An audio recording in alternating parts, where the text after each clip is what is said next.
মানুষের হৃদয় জয় করতে চান? এটি একটি শিল্প। জানতে হবে ট্রিক। আপনার আতিথেয়তা কি মানুষকে মুগ্ধ করে নাকি বিব্রত করে? মানুষ আপনার ঘরের আকার মনে রাখে না, মনে রাখে আপনার আতিথেয়তা।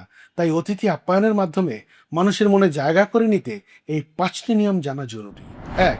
পারিবারিক ও সামাজিক অনুষ্ঠানে উপহার না নিয়ে আসার জন্যে অতিথিকে আগেই অনুরোধ করুন। ২. অতিথিকে আন্তরিকতার সাথে দরজা হতে স্বাগত জানান। ৩. অতিথির অর্থ, খ্যাতি, সম্মানের বিবেচনায় প্রভাবিত না হয়ে সবার প্রতি সমান আতিথেয়তায় মনোযোগ দিন। ৪. মেহমান আসার আগেই ঘরের টয়লেট পরিচ্ছন্ন রাখুন। খাবারের আগে ও পরে হাত মোছার জন্য পরিষ্কার তোয়ালে বা ন্যাপকিন রাখুন। ৫. অতিথিকে যথাযথ সম্মান করুন।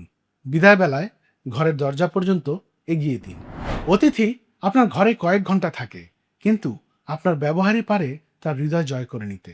আমার চ্যানেল ফলো করুন বা না করুন, অতিথি আপ্যায়নে এই ৫টি বিষয় মেনে চললে আপনার জীবন সুন্দর হবে ইনশাআল্লাহ।